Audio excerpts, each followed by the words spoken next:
what? Hey, guess what? I wasn't recording. Fuck. I'm glad we all enjoy clapping for fun. 30 so or 20 or 25? 30. 30. Oh, I love this podcast.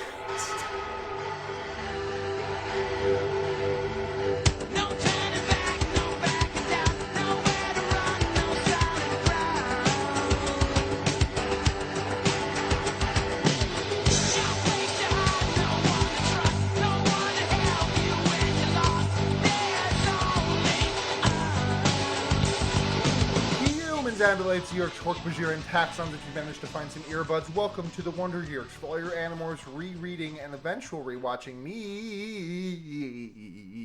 I'm Sarah. I'm Blair. Crumph, it's Seda. Crumph, bitch! Crumph? Is that a thing I missed? Is Crumph thing? It's literally the first two words of this book. Did I somehow miss that? Oh my god. Well, someone's not following my Twitter very closely. How did I miss Crumph? It's the sound of a human being being tortured. Of being wailed on, but in a pipe. Yeah. So. I very much, I nearly posted almost the same screen cap on Twitter of just Chapter 1. Crumph. The thudding of fists against human flesh is not a pleasant sound. And I was like, fucking Animorphs. Fucking Animorphs. We like to have fun. We like to have fun here. So I know this is I know this has probably been discussed before, but I'm tickled by how exactly the chi emulate the feeling of flesh on flesh. Like, are they made of hard light? Are their holograms hard light? They must be. They have to be, because otherwise someone Right. would bump into them in the streets and be like, "Oh shit! What the fuck? What the fuck?" Right. Before we dive too deeply into details, though, Yes. do we all want to discuss the cover of this particular piece of literature? Yes, please. I love a bird mid transformation. I love it. The middle point between anything and bird, huge fan. Yes. This one is really good. There's nothing good here except for the final and the second to last bird, because I would say I don't know what you're talking about. These are all incredible. I would say passable in any sort of artistic sense. I don't know. I'm a huge fan of the little the fucking polite cat face that Axe is making in the second one as his mouth comes in. This is the exact opposite of there was. Yeah, there was one with Tobias turning into an Andalite. Yeah. Okay, that's what I thought. Yeah. So just for context for the people who are not looking at the book cover along with us, it is Axe turning into a bird. Yeah. He gets horns. He gets horns. Branch horns. But more importantly, his tongue sticks out for stages 3 and 4, and it's gone by stage 5 again. Oh, that's a problem because Andalites don't have one. Oh wait, no, never mind. There is still tiny little bitty bit of bird tongue if you zoom in on that 5th one, but the middle stage is just front and center. Bleh. Yeah. Though I would say even the first positioning of Axe, he's not standing in any sort of way that I would call natural. No, and it's funny because it's theoretically they did that so that the arm to wing transformation would look a little bit more natural, but the wings don't look particularly natural either. You very much caught the bird in the middle of a flap. So was it worth it? No. Hold on. None of this is worth I'm zooming in very close on the first image of Axe, the second image of Axe, and there is very much the smallest of tongues sticking out of that freshly formed polite cat mouth. Oh dear. You know how they say every morph is different, and the first thing that you develop is different than the last time you morph this thing? Yeah. It could very well be true that the first thing that came into existence was a tongue inside of a mouth that did not exist. We do get a pretty Just like in the Matrix. We get a very specific image of a bird to human transformation at a certain point that we are going to unfortunately have to discuss. Unfortunately. So, yeah. The bird with big leg and centaur body is a lot. That's kind of, it's got almost like a hippogriff centaur thing going on. Yeah. I don't know but how I feel. just about not that. enough. Not quite.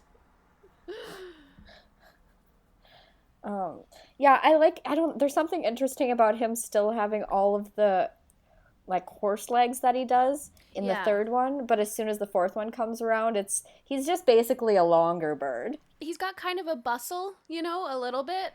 Yeah. But that's it. So you two said you two just mentioned there's a really unfortunate bird morph we're gonna have to talk about at one point. And I didn't know what that was because I gotten to a point where I'm sort of skimming the morphs and I shouldn't be because I just found the morph you're talking about. I'm assuming. Whew. Yeah. Just before we jump in, fucking 10 out of 10 for the title being relevant to the plot and the tagline. And the tagline. The tagline, so the title is The Arrival, and the tagline is Andalites have reached Earth. Will Axe leave the Animorphs? True. Yep, that's what that book is about. That's what the book is about. You did it. You did both of them. They actually provide information. There is no way they keep this up next time, right? No, we've had 2 relevant taglines in a row. Not so much 2 relevant titles in a row, but the taglines.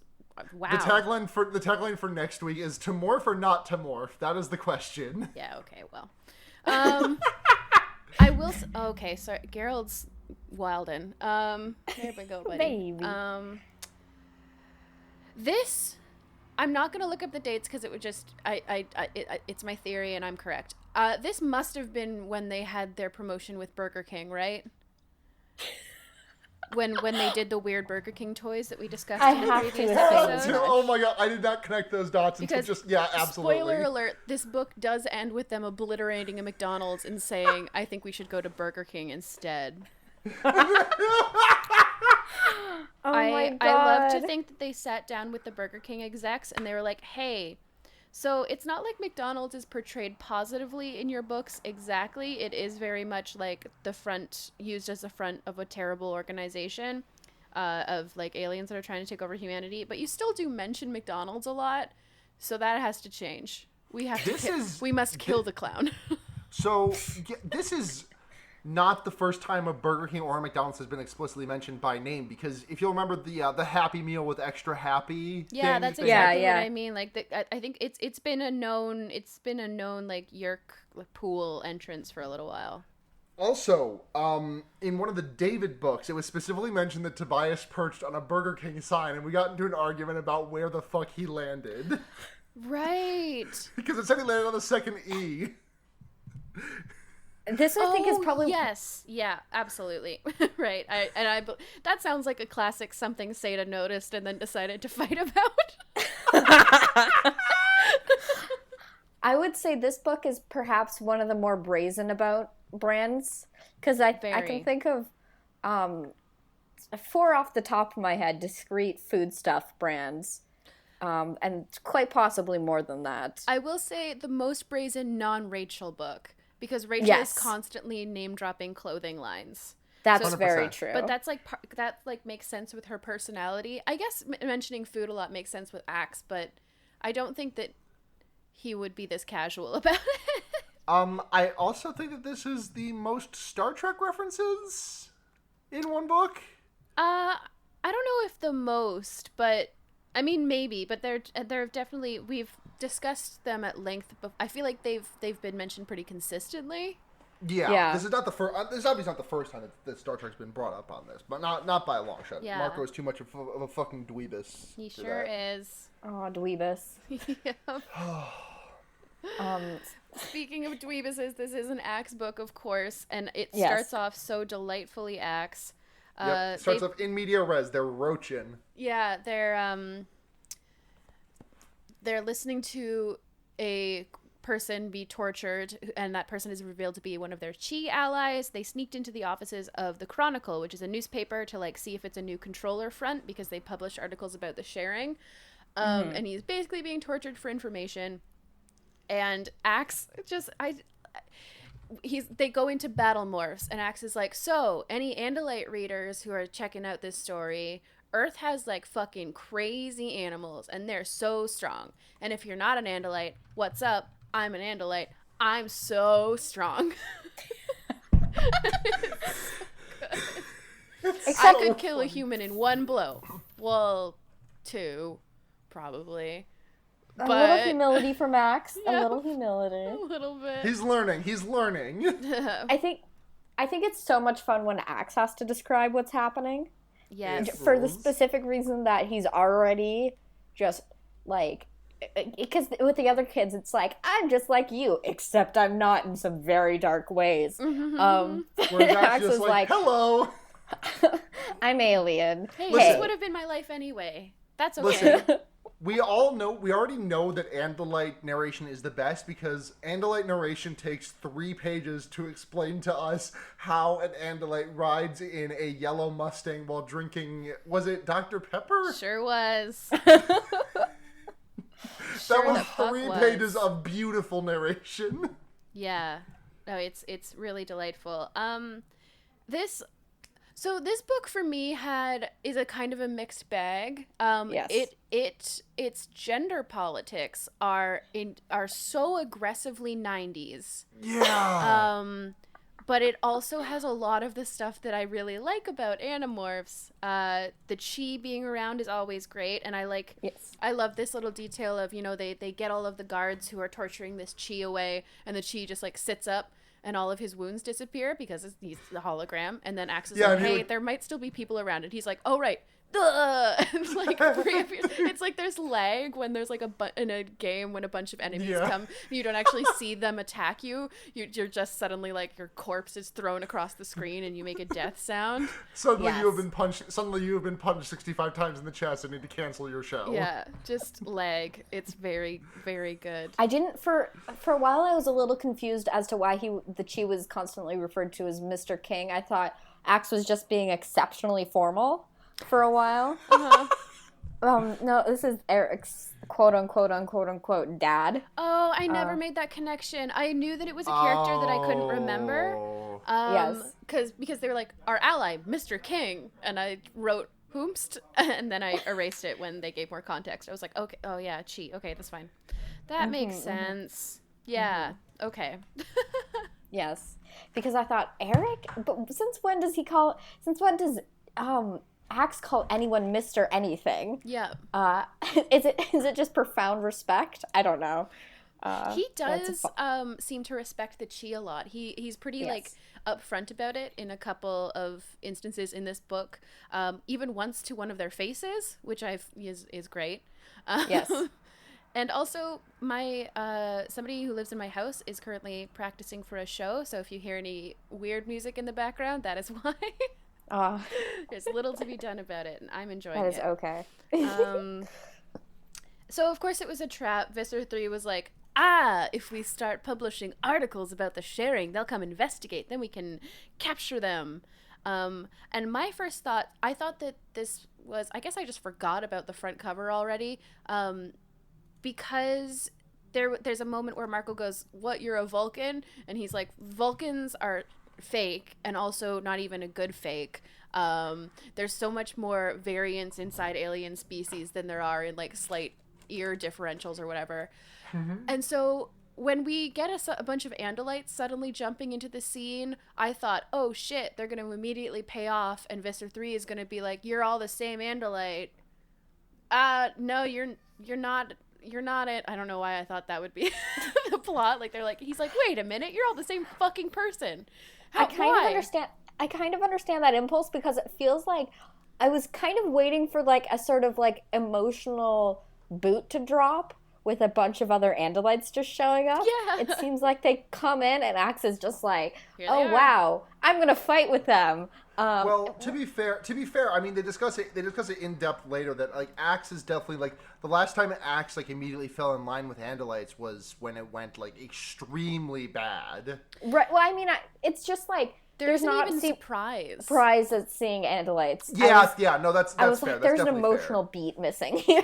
Yeah, like Axe, it's just like, and there's Andalites, and Axe is not like, wait, what the fuck? He's just like, yay! Yeah, just starts fighting beside a pretty girl. Yeah. Yeah.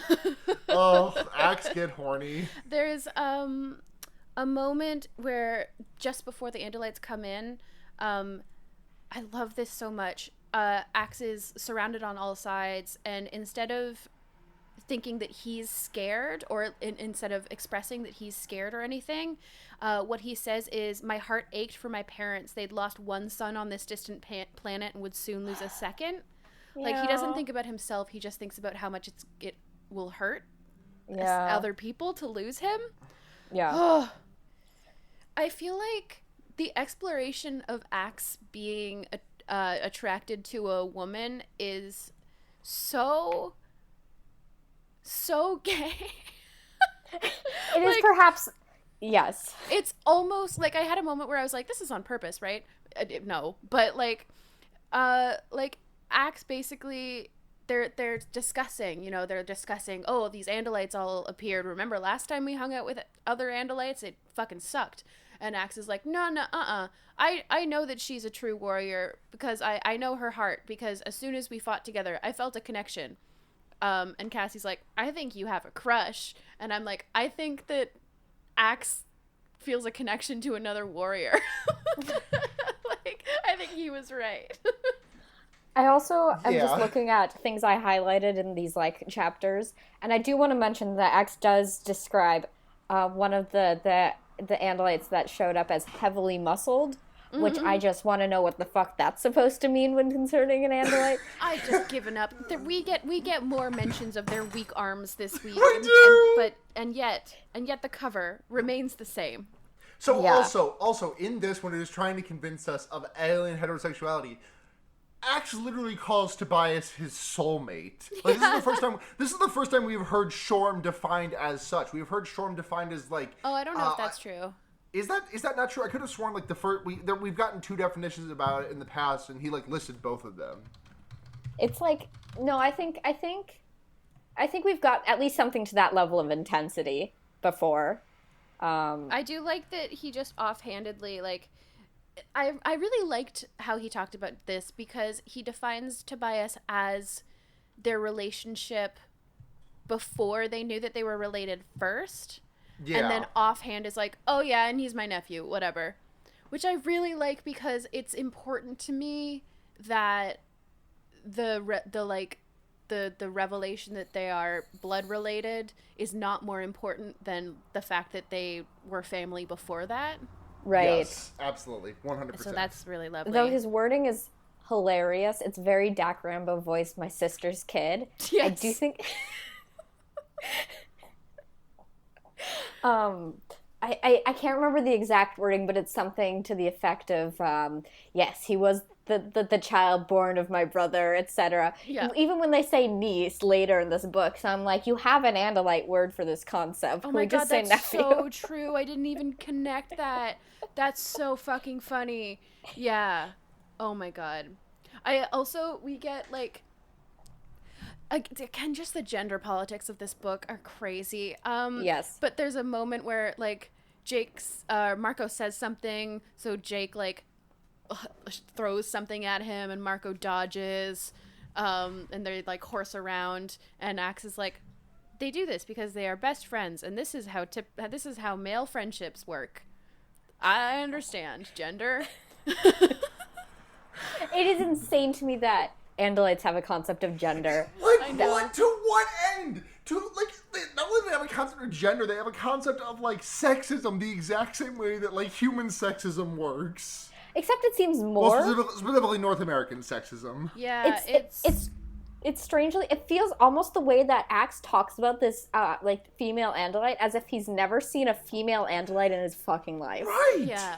Like, he like, in for example, the first book with Asario Rip, he talks extensively about actually this is the first time he's ever encountered a female Andalite. You're right. Like, we've heard textual evidence to the contrary. Are they just like insanely gender segregated? Like, I cannot imagine, because otherwise, well, like, it seems like they are, but it's one of those, like, feeding into itself things where I think that they're not purposefully, like, the point isn't to segregate them by gender, the point is to segregate them by class, but because women can't be soldiers, they are not part of that class, which is essentially the highest class of Andalite, it seems. The nuance. Yeah. Exactly. So it's Sorry not like... to reference Rick and Morty, but it's just like the Gazorpa-Zorpians thing. You can't say these words on our Animorphs podcast. I'll take my leave from this podcast immediately. Goodbye. I've turned in my resignation 2 weeks notice, by which I mean I am gone. This is a 2-week podcast, so bye. Fair. Well, we will need you to finish the episode. It is in your contract. Oh, fuck. I thought Rick and Morty got me. I thought there was a writer that Rick and Morty references got me out of it. No, they just give you a firm scolding. Yes. It's interesting. I'm thinking about how alien he talks about this display of human gender. Is that an insane thing for me to say? No, but, like, it's totally true. Yeah. Like, he the way he, like, is observing, it's like, oh, this is normal for human men to partake in. How strange to have this sort of weird violence-based form of intimacy. Which is the entire Andalite thing. He does it later. I know. Like, literally. I would say the Andalites are probably perhaps the most intricate rituals for some reason. Yeah, absolutely. It's so... The entire thing is so strange. And it's like, we see the different...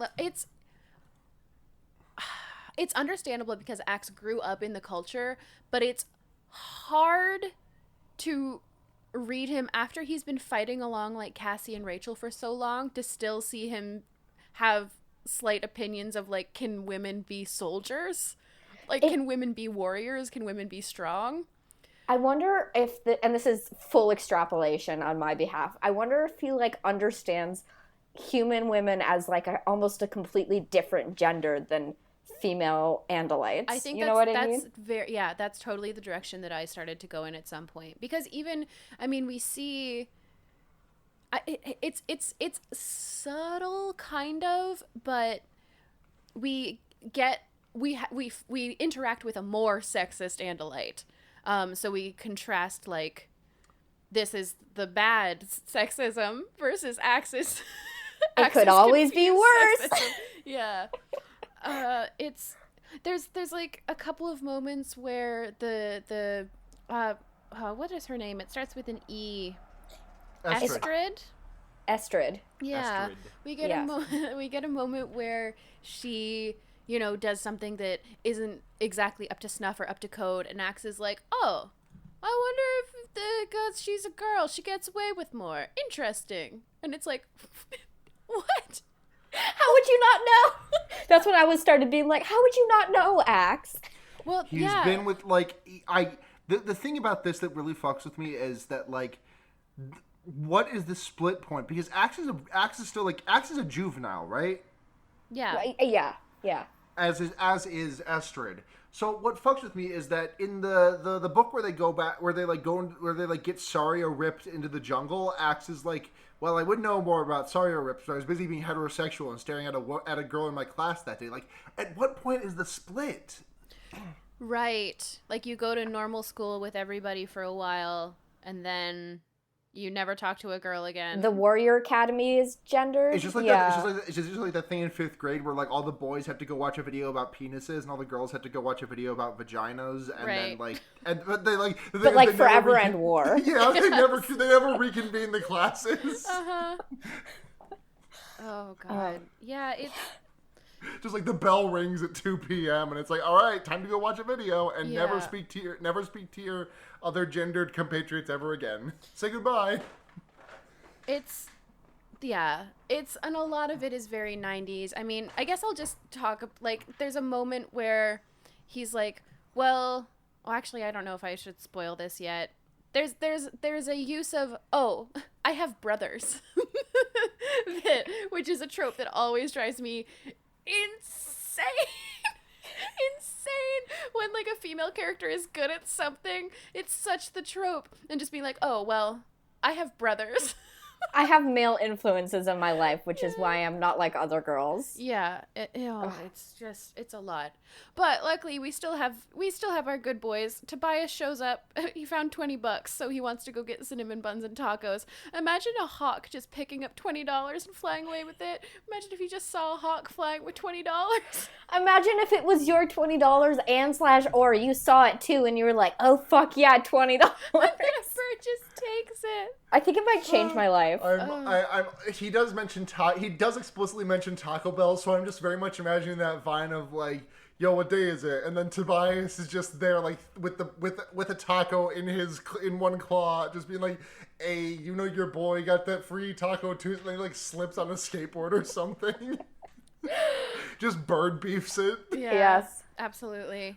This is when we get a specific morph that I was mentioning. Because Tobias morphs from bird to human, and we get Axe very calmly describing how Tobias's bird legs change into human leg bones, and then flesh, and I quote, pours down over them. Like liquid and molded thighs. Yeah. It is maybe the most insane morphing we've ever seen described. I think it's definitely up there. Yeah. Yes. It's so horrifying to picture like a person standing there with like feather patterns on their skin and just exposed bone from the waist down. I know. That's what I'm going as for Halloween. Please do. God, I wish I could be an Andalite for Halloween. That would be amazing. Oh, right? I need to grow a horseback. Yeah. Or like that headline that's going around that's like millennials aren't growing horns from cell phones. That I really, every time I see it, have a moment where I'm like, oh, that's too bad. aw. And so we figure out that the Andalites are in town because they just hear a girl having a goddamn meltdown in the food court about jelly beans. Jelly beans. Beans. And like they fucking swoop in and save her, and Axe has one of my favorite lines in the book where Axe is just like, Estrid, this is Axe Milai. You are having a reaction to mouth pleasures. I love to think about like the Andalites making handbooks for all of their morphs. You know, like the most common morphs. And imagine a bunch of Andalites very seriously going through training where they have to acquire a human and then face a gauntlet of like a buffet. Oh my god. Where they're like, we need to train you how to not get overtaken by your food love. Yes. Mouth pleasures. Mouth pleasures. All right. Here's a quick question. So Axe's thing is Cinnabons. Yes. Estrid's thing is jelly beans. Mm-hmm. If you were an Andalite who morphed a human, what would your like food obsession be? I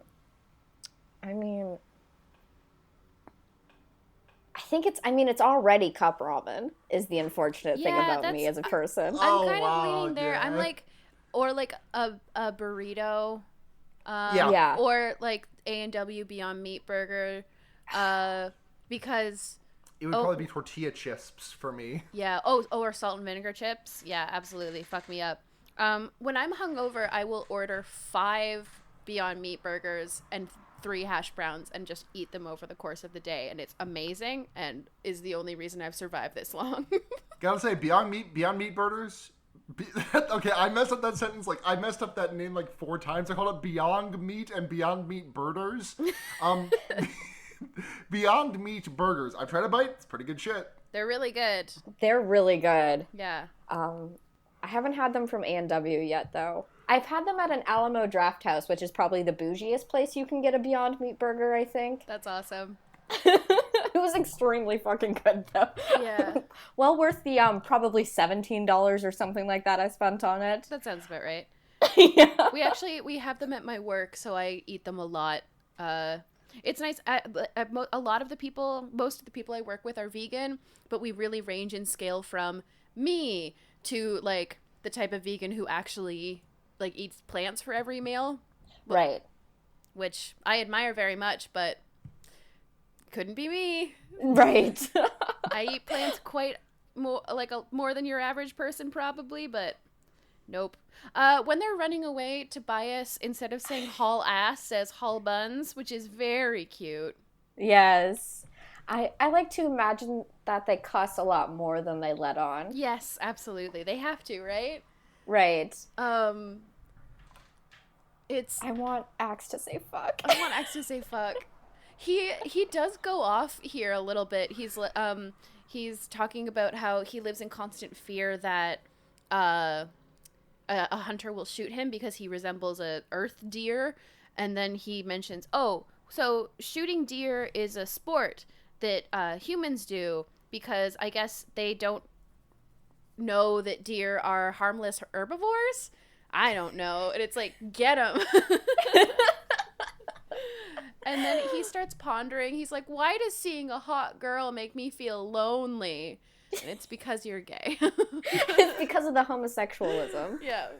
It's in your blood. Yeah. And this is when they meet up, they're getting their two little ragtag groups together, and Estrid says, "Hey, I wasn't supposed to morph a human, so can you like be cool and not tell anyone?" And Axe is like, this is when Axe it says, "Well, women really be like getting away with anything, huh? But yeah, I'll keep your secret." Yeah, it's definitely like I like the second that the other Andalites said like, "Hey, affirmative action for women is real and bad." Literally, like, yeah, there's like I forgot that Axe said that. He genuinely, the other Andalite at some point is like, "Wow, forced diversity," and it's like, fuck. Stop it. But like, Axe, Andalite Gamergate, thanks. Basically, yeah. I mean, that's Andalites. Do you think Andalites? Do you think there's any gamer Andalites? I genuinely don't. I don't think so. No, I don't. I don't no, think that probably they've not. invented video games. At least not for recreational purposes. I bet that there's somebody who's a little bit too into like flight simulators, but Right.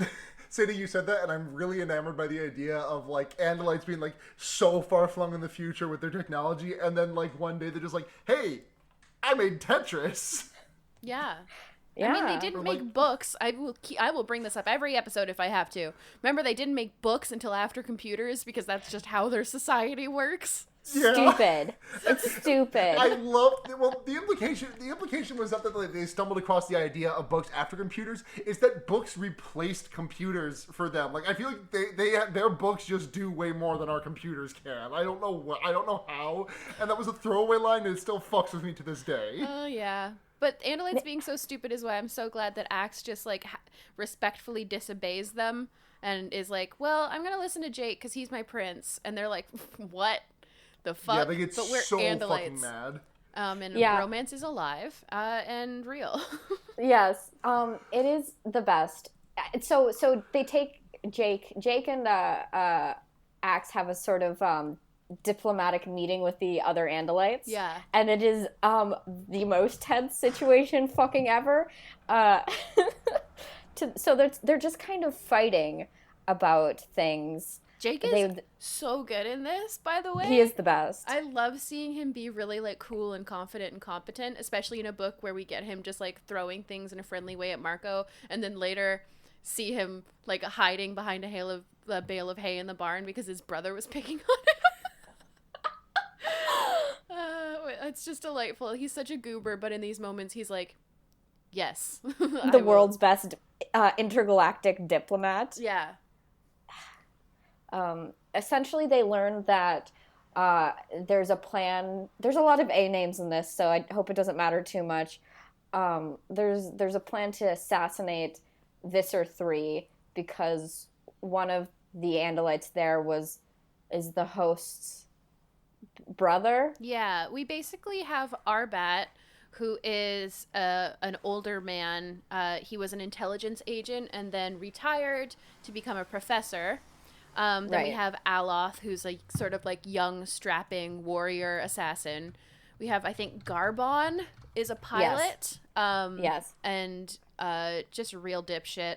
And we have Estrid, who's the girl. Estrid is the girl. Mm-hmm, mm-hmm. I know, I really wish that they didn't have Arbat and Aloth. That was really hard. Yeah, I For kept me, getting so fucked a up by known that. idiot. On top of Aerith being like a role. Yes. Basically Axe and Jake are about to leave, and so Arbat is like, well, we're gonna fucking shoot you now then, because you're not listening to us. And then the kids appear as snakes, and Gonrod or whatever is he doesn't seem very well liked, and he keeps trying to power play really unsuccessfully. I loved, minus the stupid gender stuff, I really, really liked the dynamics that these four had with each other, or honestly, specifically the dynamic that the boys have with each other, because Estrid really is sort of having her own separate thing. Yeah. Because they have the specific, like, both distaste and respect for each other that you get with a group of people who are working together because they all have, you know, hashtag a very specific set of skills. Yes. And so they know that the others are competent, but also they know very well the incompetencies that they have, and they hate them for it.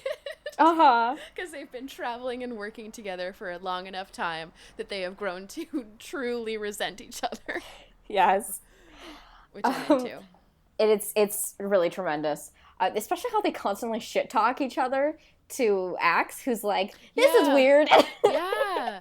Oh, also, they describe Arbat as when they're talking about how he's like older and obviously has done quite a lot. One of the things that Axe says is much of his blue fur was tanned. Excuse me? I missed that line. So hair on humans and other mammals is dead skin cell follicles, basically. So they can't be changed unless we like bleach them or modify them in other ways. Yeah. Is that not true? Maybe not andalites. Maybe active skin cell. This is certainly the first time I've heard the concept of tanning applied to an andalite. Yeah, well, Axe is a bit of an indoor kid, to be quite honest. That's very true. I guess this is also, though, the first time we've met an older andalite. Like this old. We've met a couple of adults, but I don't think we've met anybody who's as seasoned. And this guy is specifically singled out as having like literally the highest clearance in the military. Like, he's not on the war council because he runs the war council from behind the scenes, basically. Right. Like, that's how important this guy is. Right. And yeah, it turns out he's Aloran's brother, who was the person, the andalite that Visser 3 took over. Yeah. And we get I'm just gonna have to keep bringing these up because it's constant. She's like, Estrid is like, I'm competent. I can do just as much as anybody. So she starts to physically fight Axe. And Jake is like, guys. And Axe is like, don't worry. This is normal. We got this. And so they fight, and then Axe beats her. And he's like, normally I'd gloat, but she's a girl, so it seems like unseemly. And it's like, okay. Okay. I saw that. I think I highlighted all of the weird gender politics stuff in this, and I was like I was scrolling through, and I was like, yeah. Yeah. He did definitely fucking say that for whatever. I don't know, just gloat, dude, just gloat. It's normal. I also I find it hard to accept this as a concept in Andalite society, just because when I say that they're a meritocracy, I don't mean that in like, oh, look at them go. Yeah, they actually judge people by what they do. I mean that, like, to a certain point, a lot of their social ranking is based on some sort of competency. It just tends to be fighting or strategy or something like that, right. Or science. And I know it's how it works here, but it just seems with their society so based on that I don't. It just seems so stupid that they decide to add sexism on top of that. I know. I know that's how it works on Earth, but it didn't have to be. It didn't have to be the case. it just seems. Science fiction is a mirror that we hold up to ourselves. But so I'm reading Left Hand of Darkness right now, and I'm like, you can have oppressive social structures without having gender, is the problem here. Totally. Which is not the point of Left Hand of Darkness, but it is certainly a point of Left Hand of Darkness. And I this is what I mean by this book being such a mixed bag, because already I've done what I didn't want to do, which is undercut the awesome emotional beat of Arbat being Lauren's brother. Yes. That is really cool. That is really cool that they brought that character in, and having that reveal, I was like, I literally were like, holy shit. I like teared up a little bit in the laundromat. Right. But I can't discuss it without discussing the weird shit that surrounds it about being a girl. Yeah, it's all. I mean, it's not you undercutting it; it's the book kind of undercutting it itself. You know? Yeah. And it's very 90s in its like in how it is trying to empower and also play straight the sexism. Right. Like, it's like Axe not bragging because he beat a girl isn't really shown as a bad thing. It's kind of like, oh, well, you know, it's nice not to brag if you beat a girl. Like, it's like, yeah, I don't know. It's very. But Jake does roll his eyes at him. Yes, which is important. Good. Thank you, Jake. Jake be like, all women are queens. Yeah. Axe. And I think that I want to spoil the ending here before we discuss this scene, because we're about to see a scene where where the Animorphs break up, basically. Right. Yeah. Where you used to be about the music. Yes. Yeah. I'm very glad that this turned out to be a ruse, not only because I thought the reveal was so good, but because I wasn't in love with how Cassie was acting. Like, a lot of it seemed a little strange. Right. But especially off the back of especially at the back of last book, where Cassie's like, not that it, granted, it was not a motivator that was cashed in on in any way, shape, or form, but like Cassie's prime motivation in the last book was revenge. Oh, absolutely, yeah. I remember that, like, when I read that flagged, I was like, wasn't Cassie like all about revenge? Yeah. So, and I mean, I understand that they needed her to be the impetus. She's really the only one who could have kicked off the whole thing. But yeah, she's basically like, no, this is stupid. They want to assassinate Visser 3 for revenge, and it not for any like tactical reason. So that's immoral. I love Rachel getting in a line where she's like, revenge is just another word for justice. So good. By the way, I'd also like to issue a correction so that we don't get any so that we don't get thousands of emails. I said last book, I meant 2 books ago. So. Yeah, totally. That's what. Yeah, that's exactly what I was thinking about. Thousands of emails. Can't even stay on top of them. I even have a note in here saying that I was shocked to be on Marco's side when he was fighting with Cassie, because she's basically like, no, Axe, it doesn't matter that an Andalite would rather die than be a controller. As long as a Lauren is alive in there somewhere, there's hope, and it's cowardly to die instead of fighting for freedom. Wow, it must be so nice to be able to just die instead of contributing to the war. And Marco's like, what the fuck is wrong with you? We don't have time for this. What is all your moralizing? This dude sucks and needs to die. Holy shit, Cassie. And I was like, I understand what Marco's saying. What's happening? That can't have been. So was that when you knew it was a ruse? No, I know.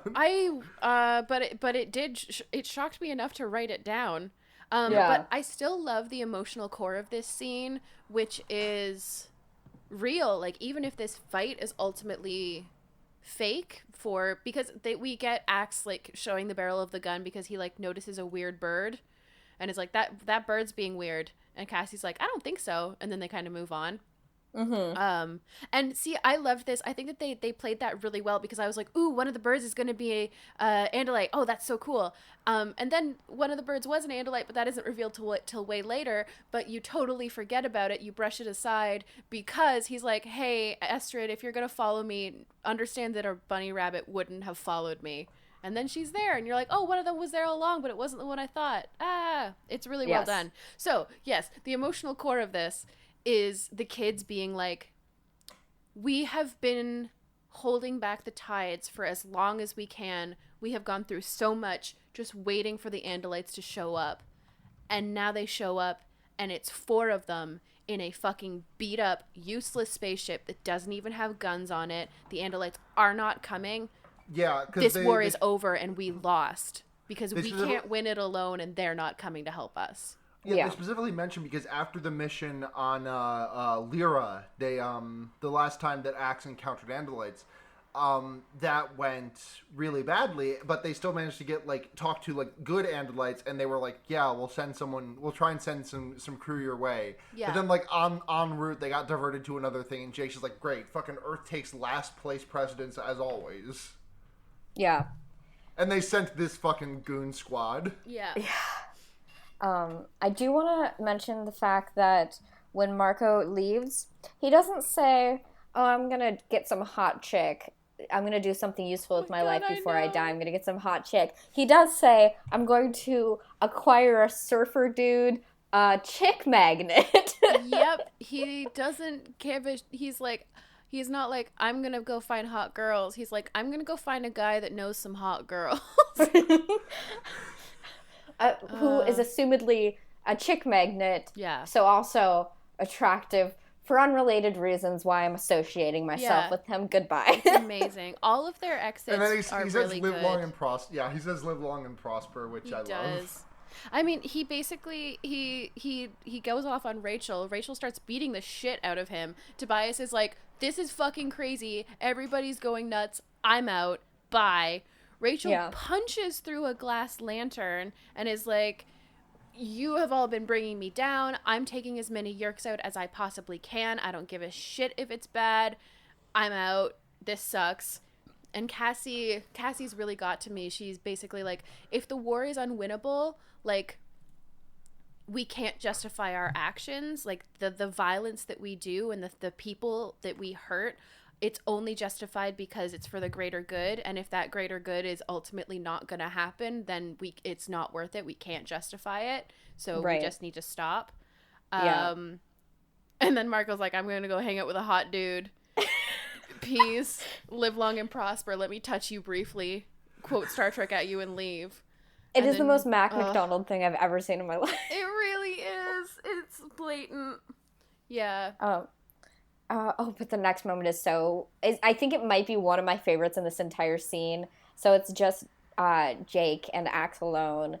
And Axe is basically like, yeah, my, loyalty to you is, not going out just because everyone else is throwing in the towel. I'll stay with you. And Jake is like, no, you better not, actually. And go home Jake, if you can, he says. Right. Jake, holds his hand and, gives it a little squeeze. And Axe is basically like, my shitty little Andalite hand can't squeeze back as hard, but I tried to return the gesture. I know. It's so good. It was just this is touching every base for me right now. I am being satisfied on all levels. Yeah, absolutely. Oh, it's very good. And yeah, they go, oh, and it just keeps coming because then he's like, hey, Estrid, I know that you're following me. And she's like, hey. And he's like, okay, let's go back. I'll go back to the base with you. And he goes, hey, can you not tell anybody that Jake couldn't control his warriors? I know that we just broke up, but he's still my prince. Aww. Basically. And Axe is like, yeah, no problem. And then, Estrid is like, no problem. Yeah. And then Estrid makes a mistake and Axe asks if she's undertrained or if she's just a girl.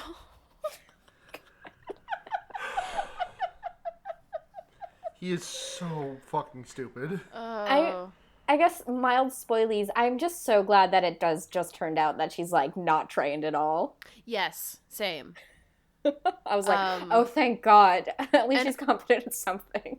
yeah, I really like ultimately I think I really like where her character ends up, where it turns out she's like literally a genius, and she was having, and it's the sexism in her society is actually called out, where she's basically like, well, nobody took me seriously because I'm a girl, and so they kept making me not study the super obscure science that I want to, and that's why I'm super loyal to our crazy dude in this crazy plan that we haven't gotten to yet. But I like that ultimately she is good at something and really smart. Yes. Yeah. Not just good at something, but really good at something. Really good. Yes, absolutely. Yeah. But before we get to that, we have to see them kiss. So they go to the zoo in the middle of the night. Hashtag I go to the zoo. Axe says that Earth has more variety of species than any other known planet. Which I think... Which, yeah, that seems to always be the case. But again, why? I know, it seems just to be like, here's our reason for why we don't want to invent all these animals. Yeah, absolutely. Which I respect, because I'm not good at world building, but also I don't write a sci-fi series. Yeah, there's a reason that I don't write those. Yeah. And oh my god, I love Axe's like Fawn's moment, basically. He's like, hey, you like to eat candy? Well, check this shit out. Kicks a vending machine so that a bunch of snacks fall out. And then he's like, oh, I probably shouldn't have done that. Humans are like weird about ownership. So does private property not exist? 2 seconds. I guess. I need a quick walk back, because there was a throwaway line here from Estrid that made me lose my shit. Because Axe is like, wow, you're really good at morphing. And he calls her something, I don't remember what it was. And she says, yes, my mother was a morph dancer. This, I think, is something that we've heard of before when Axe has been discussing how good Cassie is. Cassie is at morphing? Really? I feel think like not. This is the first time I've heard morph dancer. I don't think those words have been used specifically, but I did recognize the one he used before. And I think maybe not synonymous, but related, if you have this skill, you're going to go into this profession sort of situation, And he says this because she manages to morph with clothes on. Yes. And then they eat snacks. And then I love a very cute image. I wish it had just sort of stopped at this. No, actually, you know what? I don't hate the kissing. I think it's... Me neither. It's very natural to be like, guess what else mouths can do? But before they do that, Axe is like, hey, you want to know what's crazy about mouths? And she starts screaming with laughter, and they are just standing in the zoo covered in chocolate, blowing raspberries at each other. I love aliens. I love aliens. And then they kiss, and they're like, chocolate is better, but that was nice. Yes, yeah. It did make me think, it's like, oh, wouldn't it be fun if maybe Axe kissed Jake, or, maybe Marco, or, whatever. Or human Tobias. Yeah. Well, that would be weird for several reasons. That would be a problem. Yeah, okay, I did forget about that. I do continue to forget about that. Yeah. I understand. Considering that was the one book that I have not read in the series. Yeah. I was sick that week. No, I was like, oh man, they're gonna kiss. But then they kissed and I was like, well, that was nice. It was nice. It was like, hey, here's a feature of this body. Okay. Now let's go back to eating chocolate. That was even more fun than kissing. Hey, you know what else is more fun than kissing? Flying. That's great. It's like, it's such a good, like, it's a really great kid sexuality moment. Which you don't get a lot of in stuff that isn't, like, focused on that, I think. Right. Totally. And that's really lovely. And we get one of my favorite images in this series for some reason, basically, as they're flying back, they see Rachel. They want to. Axe says that he wants to check up on his old friends because he's loyal. They see Rachel like smashing up restaurants, just continuing her hobby from last book. And then they go to Cassie's house, and Marco is described as just laying on top of several bales of hay, drinking a soda and reading a magazine. And I guess maybe it's just because I was thinking of that, like, I'm sure I think I've referenced this in the podcast before, that statue of Oscar Wilde, like, reclining on a stone. Yes. Picturing Marco just, like, reclining on a bale of hay, flipping through a magazine. I was just like, you gay bitch. I love you. Yes, King. 100%. Okay, King, we stand. We do. It's so good. And we get poor Cassie being like, hey, guys, Rachel's going crazy. Can you please help me stop her? And they're like, nah. And so she gets so That's your mad. disaster wife to deal with. Seriously. She, like, freaks out on them and kicks them out. Like, I love that Cassie very much seems like the type who, if she were in trouble and nobody wanted to help her, she'd be like, that's okay. But because nobody wants to help her help Rachel, she's like, fuck all of you. Oh, I'm being altruistic here. Fuck you guys. Yeah. There's a moment where they're flying and Estrid is like, I think that hawk is following us. And Axe is like, birds are just birds. Birds is birds. Yeah, I read that line and, like, I don't know why. I think it's just because I am dumb as a rock. But, like, I saw that, my brain was like, that's probably Tobias. But I don't think that means anything, though. Yeah. Well, maybe birds is just birds. Like, no dot from A to B was connected there. I assumed it was Tobias, but did not bring the whole plan together. Like, I thought it was going to be that Axe would be like, hey, Tobias, stop fucking following me around. And Tobias would be like, no, I'm worried about you. Yeah. I definitely didn't think that maybe they were in it together. Right. And this is basically when Axe realizes that something is amiss because Estrid offhandedly knew too much about an obscure science, which I am going to attempt to pronounce now. Okay. Plint-conarrhythmic physics. Anybody have any guesses as to what that could possibly mean? I mean, I didn't even take physics at any point in my academic career. Yeah. So my baseline understanding is, I would say, wobbly at its very best. Okay, Gerald, buddy. Funny. That was like a black tape sting. That's exactly what it is. Gerald heard about the new Pacific Northwest podcast and was like, ooh, I need a job. I gotta start helping around that. PNW, hire my son. He doesn't pay rent. Oh my god. He's our new audio, engineer. producer. Engineer, yeah. Oh my words are falling apart in my mouth in a way that is genuinely concerning me. Like, you'll hear this when editing, but, like, I just, like, completely collapsed on a sentence there in a really terrifying way. It's hot. It is hot. I'm very sweaty. Hot. I'm trying to think. So this book is very backloaded with plot, is the unfortunate problem that I'm sort of, like, dauntingly staring at right now. And we're an hour into this motherfucker. Yeah. Okay, so... Oh, Jesus. Basically, at this point, Axe is like, fuck, she's like, she knows too much about a weird thing. That's suspicious. And then we find out that they basically are like a suicide squad kind of thrown together. Aloth was in prison before this mission because, holy shit, this is so fucking dark. He got caught selling organs off of the battlefield. Yeah. And meanwhile, Gonrod, the pilot, was in jail for cowardice. And they decide, Axe is like, that's okay. Like, let's still go try to kill Visser 3. There's a detail here that's so good, which is that they burst into this meeting of the sharing, and they're like, we're going to fuck up Visser 3.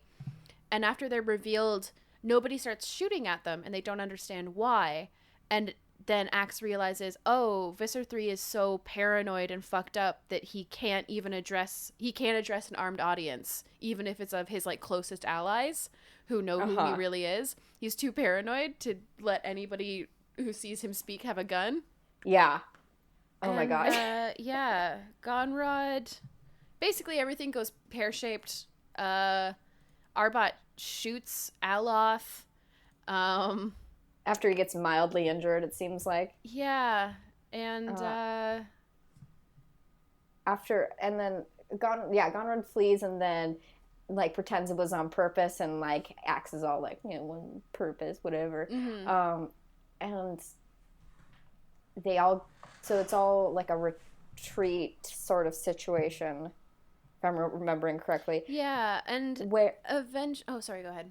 No, where back on the ship, Axe finds out that Estrid was developing this sort of bioengineered disease for like biological warfare to kill off the Yeerks. Yeah, but it also, might kill all the humans.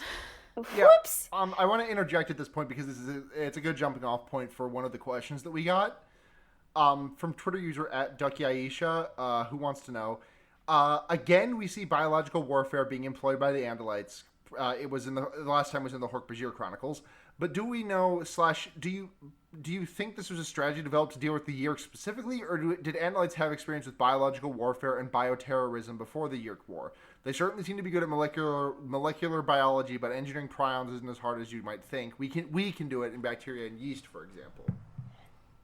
It definitely seems that way. I mean, it's to me implied that this obscure science that she references is probably the science of programmable viruses, right?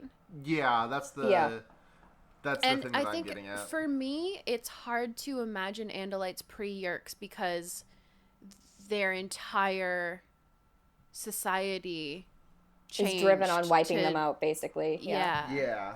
Mm-hmm. So I think I don't even know if you can like determine whether something was a thing before they started fighting the Yeerks, because it almost isn't, like there almost wasn't a before to like what we know of them now. I would be curious to even if they had any interest or inkling of war before the Yeerks, though when we think about it, it wasn't that many generations ago when they got in contact with the Yeerks. So it could very well be that they are described as a peaceful species that had to take up, like, the mantle of war, basically. Which I guess makes sense when we think about it. 3 generations is a very long time for a war to be going on, but it is not a very long time for a culture to fully develop, if you know what I mean. Absolutely.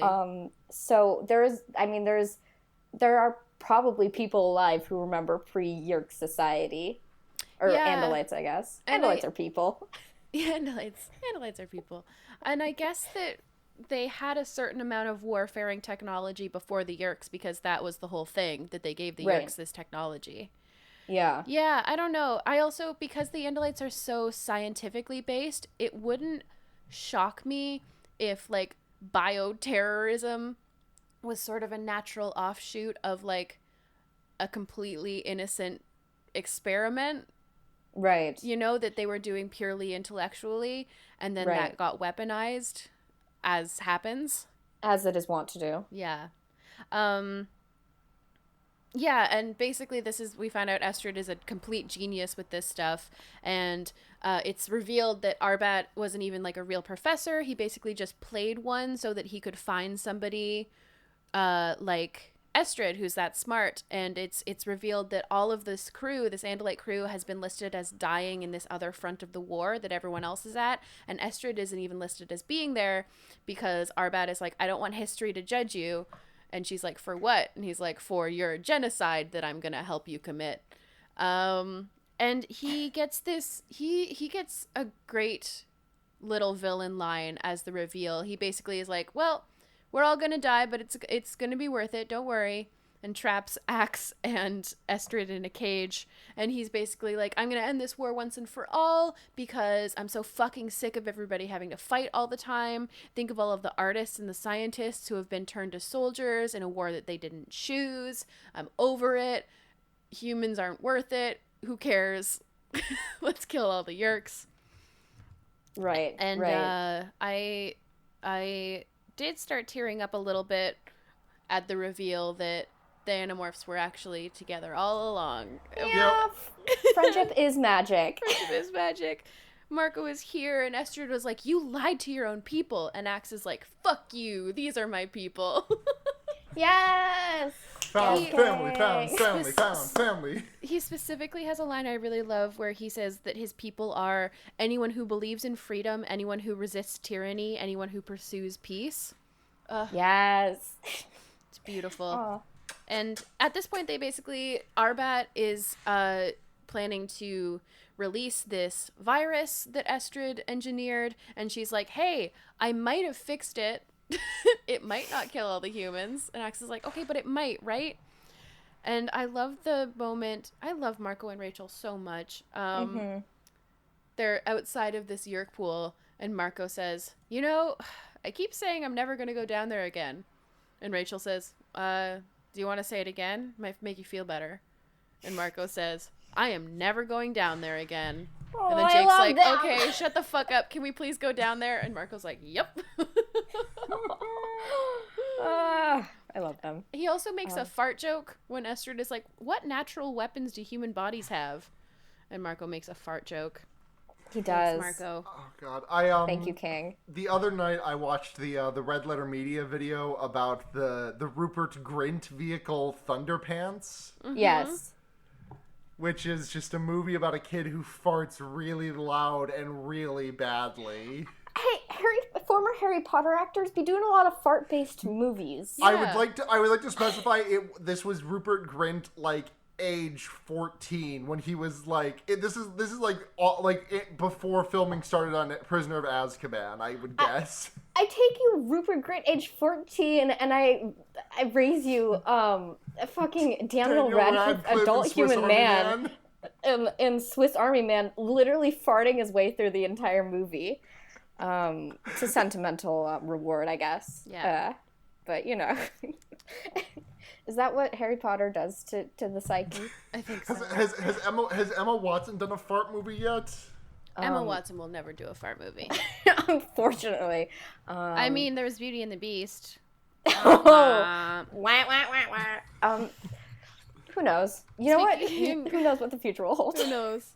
Speaking of gross, taxons. We get a lot of descriptions of just slipping about in guts because taxons are around. It's not great. Yes. I hate them so much, but also love them. I love that they're little, like, they're just seconds away from popping, which seems like horrible design. Yeah. At all Like, times. Like, you kick one wrong and it just, like, bursts. And, like, even if it would survive, it won't because all of its friends are going to eat it now. So it just boggles the mind as to why Yerks were like, this one looks good. I like how this one looks. Well, because they volunteered. That's true. So but I guess also, they were like, okay. if something so fragile and so cannibalistic was like, I want to be part of your army, I would be like, That's yeah, okay. we'll be in contact in the next 5 to 10 business days. I will let you know if if our position is still open. But we are looking for other candidates as well, so you never know. I love the way that they find Arbat, which is basically they realize that he must be in human morph, and they're like, how the fuck are we going to find him? And then Axe goes, oh, well, look for a human that's turning their head around too often because humans are so weird. They're used to not seeing behind themselves all the time, but we're not. And that's how they find him. Yes. And, you know, there's some great... There's a bunch of fighting, but the best parts of it are that Estrid and Axe are sitting there. They're hiding together, and Axe is like, all right, come on, we gotta go. And Estrid is like, do we? I think that we might just let this play out, right? And Axe is like, you know what? You're beautiful. You're brilliant. I don't like you very much. Yeah. And just leaves. So good. And, I did also cry again here. This one actually, this really got me. When the human controllers who are locked in cages see that somebody is trying to help them, the Andalite bandits are here. They and the controllers are trying to get to them, and the free for now human controllers form a human shield, literally like, oh, this person is trying to help, well, we're not gonna let them get shot, we would rather get shot. And I was like, humans. Oh, God, this book is really good for a lot of reasons. And Estrid appears last minute. Arhat's about to, open the vial. She shoots his hand off, and then she's like, well, now what? And Axe says, well, now we die. And he meant it, which is so funny. And they get saved, and Arbat gets eaten by a taxon. And as Estrin's leaving, she's like, hey, so why do you like humans so much? Is it because of the cinnamon buns? And Axe thinks about the human shield, and he thinks about his friends, and he's like, yep, it's for the cinnamon buns. And she's like, are you sure you don't want to come home? Because is it because you still don't like me? And he says, yeah, I still don't like you, and leaves. Yeah. And then Tobias becomes human so that they can all hug, and then Cassie holds his hand and he cries. Yes. And they go to Burger King because Burger King is the good. And then they go to Burger King. Burger King is the good burger. Mm-hmm. Oh, Burger King's veggie burgers are not vegan, so they are not the good burger. Fuck you, Burger King. Yeah. Get a vegan burger, bitch. Everyone's getting one now. Yeah. It's the hot new craze. I just want to read the very last paragraph because it's really beautiful. It's a heartbreaker. They're all in human morph, and they're going to BK. We walked along the dark streets, my friends and I, my more than friends. We laughed, so relieved to simply be alive. So relieved to simply be alive. We joked. Cassie held my hand, and in the darkness where no one could see, I cried. Baby boy! Baby! Also Cassie, I love her so much. I love these children with all my heart. Yeah. I would die for any of them at any moment given the opportunity. I know. I'm sad. I'm sad.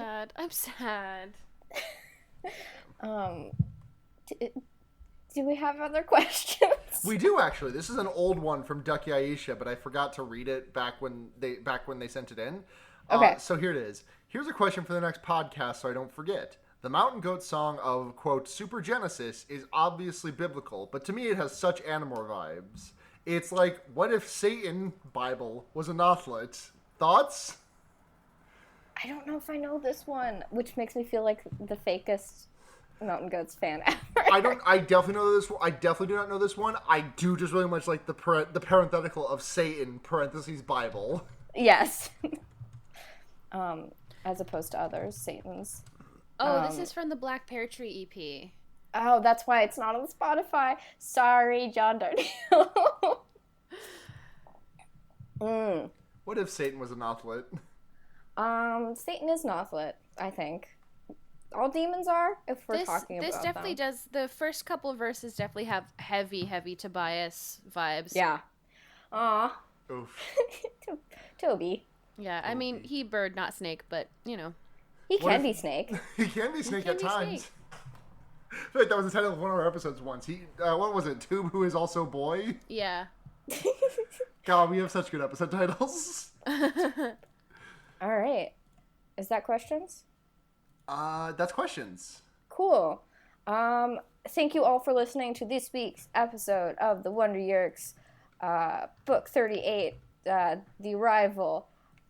If you want to contact the show, you can find us on Twitter at The Wonder Yeerks, or you can write us something long-winded at thewonderyeerks@gmail.com.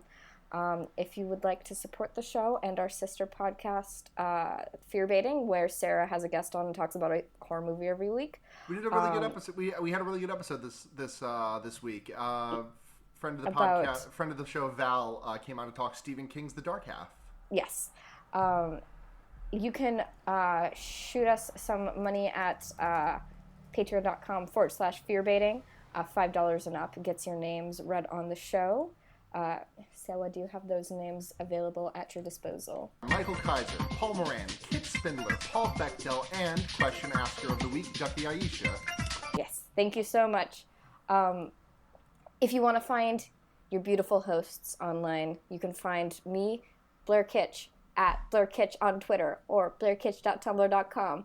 My branding is very cohesive. You can find me on Twitter at Sunhatzhenya. That's SUNHATZHENYA. I got a complaint on Twitter last week that I spelled my name out too quickly, and I tried to slow it down just a little bit. You can also find me on Henry Kissinger's Pokemon Going to Die, the Leftism podcast. All hosted graciously on the Noisespace.xyz network. Thank you very much to our Lord and Savior Matt GameCube. In his name we cast. Amen. Yes. That took a weird turn. Yeah, I'm not entirely sure where that came from, but it's true. In his name we cast. Podcast. Matt GameCube invented podcasts. Is that everything from? I think that's everything you have to plug. Seda, would you like anything to plug? That's a weird sentence. Sorry. Well, I'm Seda.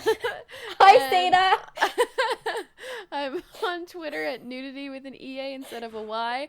You can check out my other podcast, also podcast. Fuck off. I feel like we all got so dumb in the last 5 minutes. Music for Molehills, also on Noisespace. I make little songs to solve little problems, and you can check out my other music at gaygothvibes.online. Oh, we're like this podcast is 75% sweat at this second. Oh, absolutely. Like I think that after 1 hour and 15 minutes of recording, our brains go, nuh-uh. Nope, nuh-uh. You've done enough. Brain off. So let's finish thumping this melon. Which sounds way more provocative. We have, for the last hour and 18 minutes, we have been like an episode of like the slow-mo guys. Like a mallet has been slowly going through that melon, and we are about to exit the melon. Yeah. That is the most violent thumping. Fuck it, I'm Sarah. I have been Blair. Crumph.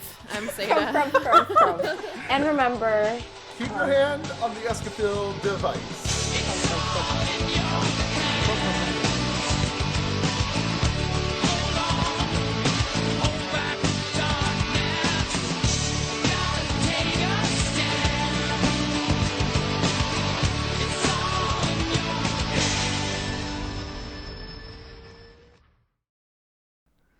Sarah, were you recording?